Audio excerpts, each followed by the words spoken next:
Welcome back to my channel at Maiora. Today we're going to talk about English literature again, and I'm going to answer your questions about John Keats. In fact, we have already talked a lot about romanticism in general, about romantic poets belonging to the first or the second generation. I have a couple of videos about Wordsworth and Coleridge, who belong to the first generation of romantic poets, and then another video that talks about the comparison between the two groups, okay, the first generation and the second generations of romantic poets, and I explain why we make this distinction, okay, in this case. And so many of you asked me, can you tell us something more about the second generation, so about Keats and Byron? Of course I will, and I'll start today talking about John Keats. So, John Keats was born in 1795, and he belonged to a family that he really loved. Okay, he had a great affection for his family. Were 4 children, 3 boys and a girl. And well, his father was a master of a livery stable, and her mother had the great expectations for her children, for him and also his siblings. Unfortunately, he lost his parents when he was still a schoolboy. He was very young, and he suffered a lot, okay, for this loss. And this was the first of many unfortunate events in his life that was quite unlucky. He died very young, he suffered a lot, it wasn't a very happy and long life, unfortunately. So he fell in love at the age of 24 with Fanny Brown, and she returned actually his love, but they couldn't marry because of financial troubles, basically. And the same problems, Keats started to suffer from tuberculosis, and unfortunately he was never able to heal. He even moved to Italy, hoping that a warmer or milder climate could actually help him heal his illness, but unfortunately it wasn't possible, and he died in Rome in 1821, so at the age of 26. He was really young. He started writing in 1814, and only 2 years later, so in 1816, he gave up completely his job as apothecary, and he started writing full-time. There are 3 volumes of poems that are particularly relevant in his life, throughout his artistic life. The second volume was particularly criticized and really attacked, strongly attacked by the conservative critique. But even if it obviously suffered, okay, because of these mischievous critiques and comments, he didn't stop writing, and he wrote his 3rd volume, and in the 3rd volume we can find the odes, which are particularly famous and representative of his work. And he went on writing, and writing as a romantic poet, because he was a romantic poet, but at the same time he also treated some topics or touched some themes, or saw things from new perspectives that were completely new for the time. This is also one of the reasons why he was so criticized, and we're going to see now what I'm talking about. Then there is also a final collection of poems that was actually published posthumously, so after his death, and this collection contains La Belle Dame, Merci, and we're going to talk about this poem in few minutes. So unfortunately only few people recognize his genius in life, okay. Basically friends or people belonging to his cycle, his environment. There was a journalist, his name was Leigh Hunt, and he really believed in him. Since the very beginning, he has believed in his genius, and he was a radical journalist. He was one of the reasons why Keats was criticized that way by conservative people or conservative intellectuals, because obviously he belonged, or he was friends, okay, with Hunt, that was obviously radical. Only after his death, after Keats' death, Shelley did him justice finally and wrote an elegy, and the title of the elegy is Hedonese, and with this elegy he is finally considered, he starts to be considered one of the most important, most representative authors, poets, okay, of the English literature. And in his elegy we can see finally the fulfillment of a sort of a prediction that Keats wrote in one of his own letters. He wrote, now I read exactly his words, he wrote, "I think I shall be among the English poets after my death." And he was right, unfortunately. It's kind of sad, but at least he was right. Well, anyway, talking about themes, I said before that he was absolutely a romantic poet, so we can find most of the most important, most representative themes, romantic themes in his works, but he also added something different, something more. Let's start talking about one of his most famous works, an ode, okay, and the title is Ode on a Grecian Urn. Obviously we're talking about an urn, so we're talking about a work of art that belonged to the classical period, okay, it's a Grecian urn, obviously, so classic tradition. And in this work we find a lot of romantic themes like nature, for example, imagination, or emotion, feeling. But we also find something new, and I'm talking about his aesthetic philosophy. I'm going to explain what I mean. As I said before, the urn is a work of art that actually represents perfection.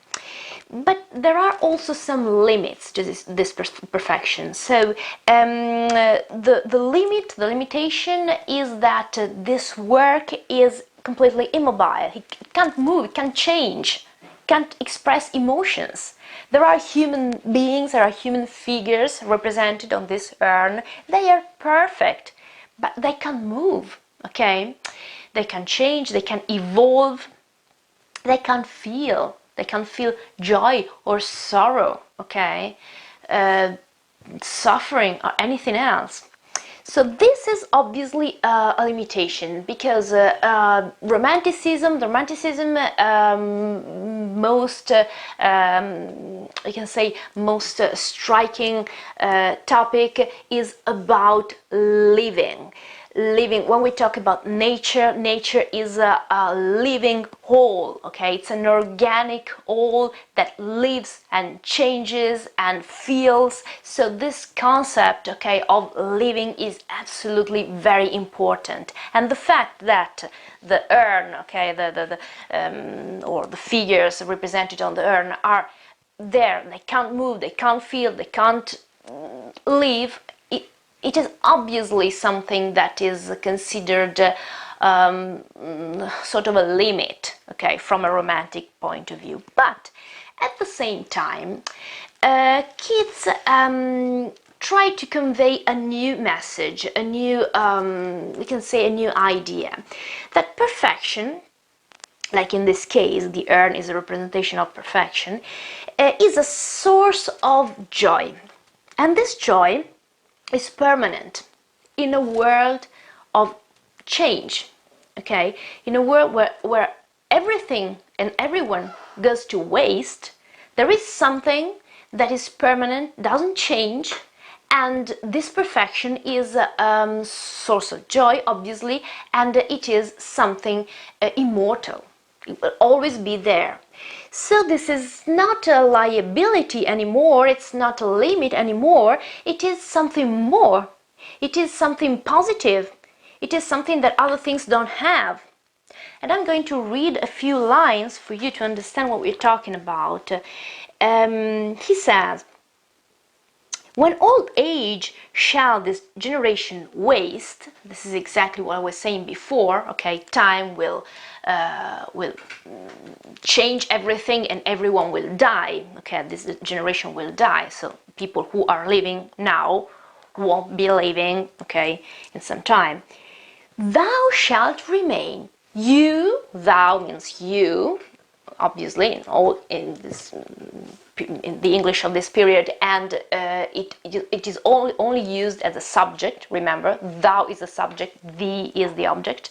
So thou, you, urn, shalt remain. You shall remain the same. You won't go to waste. "In midst of other all than ours, a friend to man, to whom thou sayest." He's always talking to the urn, okay, to the work of art in this case.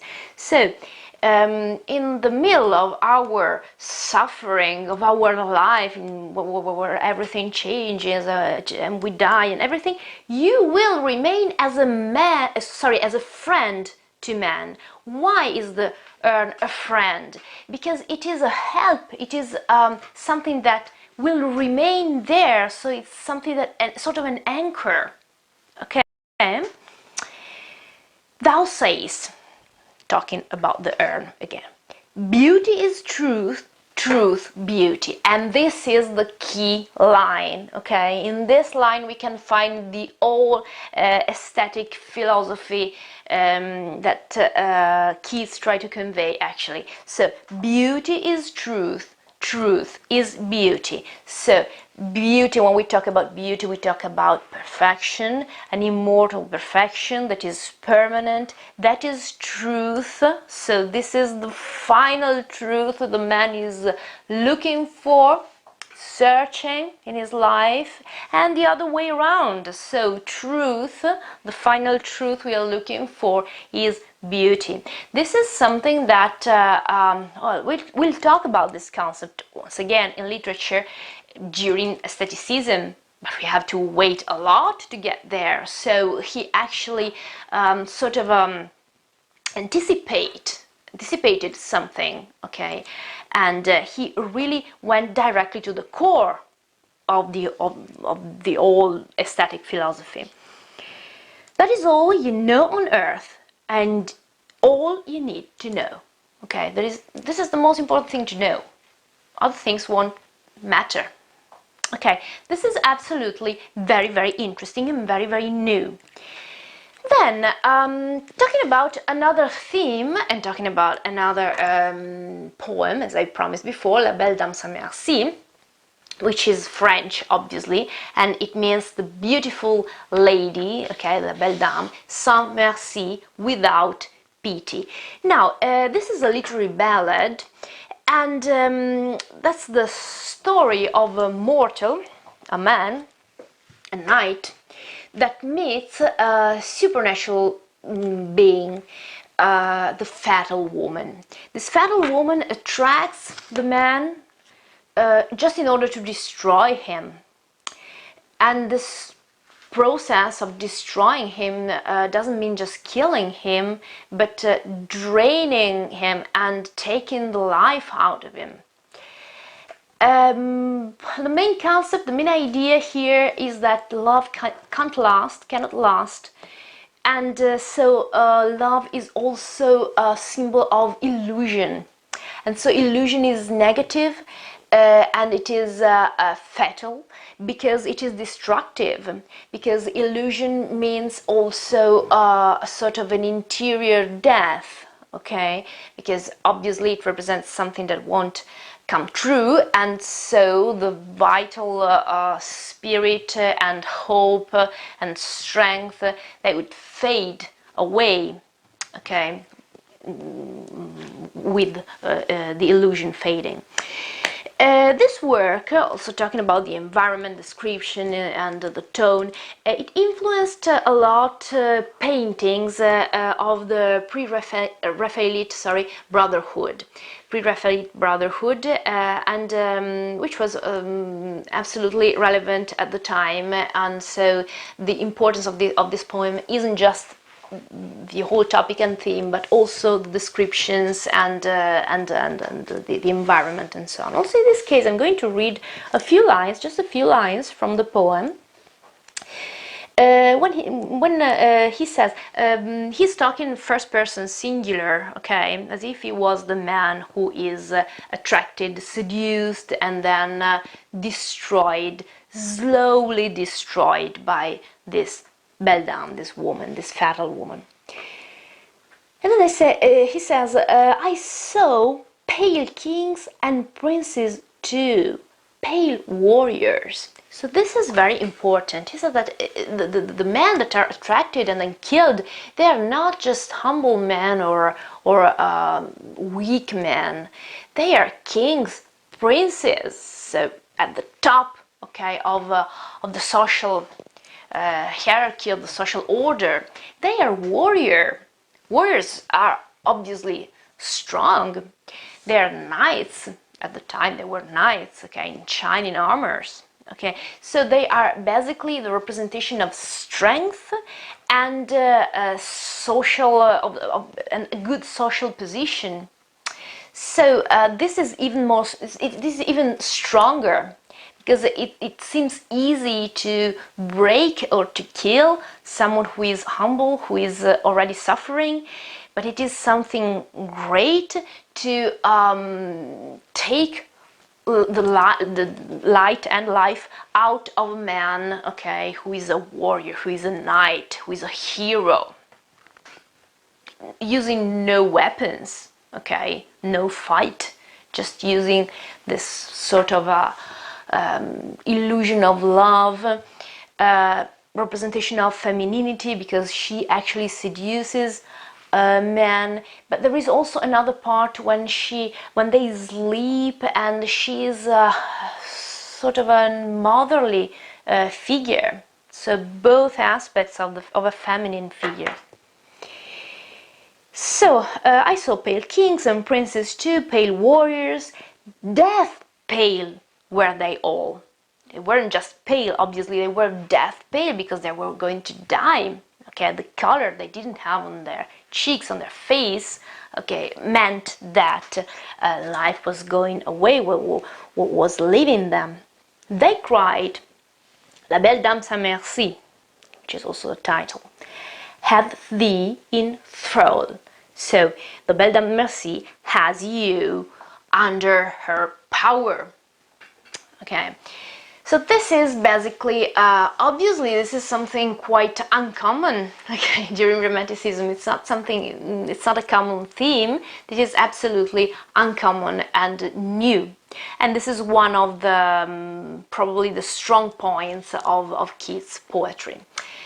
Well, I hope that this video has been useful for you, that you know something more about Keats, and if you did like it, please leave me a like or a comment, or subscribe to the channel, please. I promise I will be back with Byron's video as well.